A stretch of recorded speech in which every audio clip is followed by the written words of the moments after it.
मध्य प्रदेश में भारतीय जनता पार्टी की सरकार और डॉक्टर मोहन यादव मुख्यमंत्री, बावजूद भूमाफियाओं की दबंगई के चलते दबे कुचले लोगों से जीने का अधिकार छीना जा रहा है। और ये अधिकार कोई और नहीं बल्कि सूबे के मुखिया डॉक्टर मोहन यादव के लाडले एवं चहेते भाजपा विधायक संजय पाठक का भाई नगर निगम सभापति मनीष पाठक और उसके गुर्गों द्वारा छीना जा रहा है। आपको बता दें कि विगत दिनों बरगवां स्थित बंगाली होटल के पास बन रहे एक जायसवाल परिवार के मकान पर कब्जा करने की नीयत से मिशन चौक का रहने वाला शैफी एवं नगर निगम का सभापति मनीष पाठक नगर निगम अतिक्रमण दस्ता और थाना रंगनाथ नगर की पुलिस से सेटिंग कर काम बंद करवा बेशकीमती जमीन में गिद्ध की नजर गड़ाए हथियाने की फिराक में आरोप लगे थे। आज एक बार फिर नगर निगम सभापति मनीष पाठक भूमाफिया बने एक गरीब की कुटिया हड़पने चल पड़ा, जिसकी शिकायत पीड़ित परिवार ने मंगलवार को पुलिस अधीक्षक की जन सुनवाई में की है। एक बात समझ में नहीं आती कि आखिर इंसान को कितनी भूख है कि मिटने का नाम ही नहीं लेती। किसी ने सच ही कहा है, भूख जब हवस बन जाए तो फिर उसे सामने वाले का दर्द समझ में नहीं आता। यही हाल मनीष पाठक का होता जा रहा है। हो भी कैसे नहीं, आखिर जब बड़ा भाई प्रदेश का सबसे बड़ा खनिज माफिया भूमाफिया बन गरीबों की छाती में होरा भूंज अरबपति बन सकता है, तो भला छोटा भाई कटनी की नगर निगम सीमा में थोड़ी बहुत माफिया गिरी करने लग जाए तो कौन सी बड़ी बात है। खैर आगे बताते चले कि मंगलवार को पुलिस अधीक्षक कार्यालय में चल रही जन सुनवाई में एक शिकायती पत्र सौंपते हुए 14 पेट्रोल पंप के सामने नेहरू वार्ड बरगवां निवासी प्रेमलाल बर्मन एवं पत्नी चंदा बाई बर्मन और बेटे आशीष बर्मन ने आरोप लगाया है कि विनोद साहू, शनि प्रताप सिंह, रवि शर्मा, सचिन यादव, नीरज सेन एवं कटनी नगर निगम अध्यक्ष मनीष पाठक के द्वारा हमारे मकान में अवैध रूप से कब्जा करने के लिए तरह तरह के षड्यंत्र रचे जा रहे हैं। मकान में कब्जा करने के इरादे से इन लोगों के द्वारा फर्जी विक्रय इकरारनामा तैयार कर लगातार दबाव बनाया जा रहा है। इतना ही नहीं, उक्त सभी लोगों के द्वारा झूठे मामलों में फंसा देने, जान से मरवा देने जैसी धमकियां भी दी जा रही है। शिकायती पत्र के माध्यम से उन्होंने कहा है कि उनका मकान वंश स्वरूप वार्ड पटवारी हल्का नंबर 39 में कई वर्षों से काबिज है। अनपढ़ होने का फायदा उठाते हुए उनके मकान के अंश भाग 240 वर्ग फुट पर मकान का विक्रय किए जाने का सौदा तैयार किया गया। बड़ी चालाकी से उनके खातों में पैसा भेजकर दूसरे ही दिन निकलवा भी लिया गया। उनकी दुकान में बैठकर पहले तो उन्होंने जान पहचान बढ़ाई और उसके बाद कूटरचित दस्तावेजों का सहारा लेकर उनके मकान में कब्जा करना चाहते हैं। इतना ही नहीं, जमीन व दुकान पर बलपूर्वक तोड़फोड़ करते हुए ध्वस्त कर दिया है।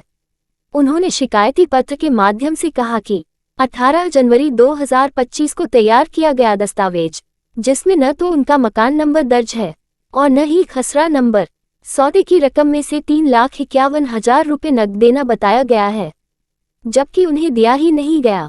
अपनी संपत्ति पर कब्जा होने की शिकायत उन्होंने कई बार की, लेकिन किसी ने उनकी शिकायत पर कोई कार्यवाही नहीं की। पीड़ितों का आरोप है कि पुलिस भी माफिया लोगों के दबाव में आकर काम कर रही है।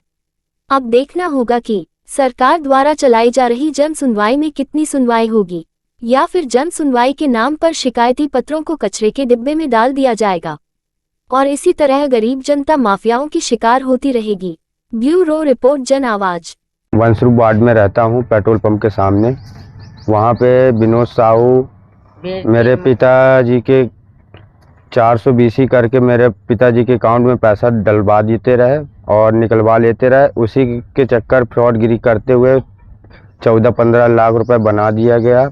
फिर उसके बाद मेरे दुकान का एग्रीमेंट आशीष पाठक को करते हैं कि उनको बेच दिया गया 30 लाख रुपए में। और फिर सचिन यादव, रवि शर्मा, नीरज सेन, ये सब आते हैं मेरे घर में, मेरी दुकानदारी में धमकाते हैं, मेरे माता पिता को भी धमकाते हैं और कि हम गायब कर देंगे, 420 में फंसा देंगे, गांजा दारू सब रखवा देंगे और भी कर सकते हैं। मेरे भाइयों को, मेरे घर वालों में से किसी को कुछ होता है, सब यही करवा रहे हैं। करवाने वाला मनीष पाठक है और आशीष पाठक है। कौन है मनीष पाठक? ये नगर निगम के अध्यक्ष हैं और ये मेरे माता पिता को धमकाया जा रहा है। कोई सुनवाई नहीं हो रही है। 3-4 बार हम लोग थाने जाके हो आए हैं, कोई सुनवाई नहीं हो रही है। बोलते हैं जो जाना जहाँ जाना हो वहाँ कुछ भी करते रहो, कोई सुनवाई नहीं होगी। पुलिस आई, आपने शिकायत की? जी आई थी, लेकिन कुछ भी नहीं की। वहाँ पे हमारी रिपोर्ट लिखी गई, लेकिन उसकी कोई फोटोकॉपी कुछ भी दिया नहीं गया है।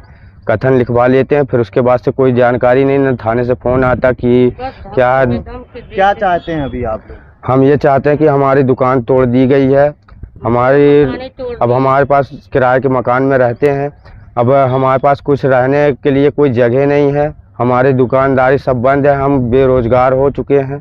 काहे का व्यवसाय करते हैं?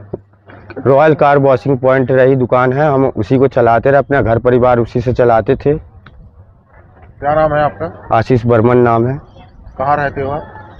मैं मंसरूफ बाट बरगमा में रहता हूँ, एसपी पेट्रोल पंप के सामने, द्वारका आयरन के बाजू में। वो मेरा पूरा मकान तोड़ ताड़ दिए हैं। माजरा ये है कि ये विनोद साहू बेच दिया इनको, आशीष पाठक को। तो उन लोग बोले कि हम इतना न लेंगे, इतना लेंगे, अब ये भी मनीष भैया लेंगे, इसको भी बेचो और खाली करो। खाली नहीं करते हो तो कुछ भी तुम्हारे साथ कर सकते हैं, तुम्हारे लड़का को कुछ भी फंसा सकते हैं, गांजा धतूरा लड़ाई झगड़ा कुछ भी ऐसे धमकी देते, कुछ भी तुम्हारे साथ हो सकता। तुम थाने जाओ, कहीं जाओ, तुम्हारी कोई सुनवाई नहीं है। पूरा बरगमा खरीद भाई। जो तुमको पैसा देंगे हम कोर्ट पुलिस वालों को खिला देंगे। कौन हाँ, कहता है ऐसा? ये सचिन कौन? सचिन यादव, रवि शर्मा, मेरा चंदा बर्मन। तो आप लोगों ने बेचा है क्या? नहीं बेचे। 6 बजे हम लोग को जबरदस्ती एग्रीमेंट का लिखवा लिए, का नहीं लिखवा लिए। 6 बजे हमको धमकी दे के, तो हम ये लड़का के डर के मारे कि हमारे लड़के बच्चे ले जाएंगे, मार काट डालेंगे भाई, हाथ पैर तोड़वा देंगे पुलिस से। तो हम डर के मारे चले गए, हम लोग से जबरदस्ती अंगूठा लगवाए। फिर इसके बाद कहते हैं हम इतना पैसा देंगे, उतना पैसा देंगे, हम नहीं लेंगे, हमको बेचने नहीं है। हम बोले कि नहीं बेटा इतने में दे दो, हमारा तो कहीं हम दूसरे जगह खरीद लेंगे। ठीक है तुम लोग, तो वो लोग मानते ही नहीं हैं, कुछ ना मिलेगा। 14-15 लाख लेना हो ले, नहीं जाओ, कुछ भी दौड़ो।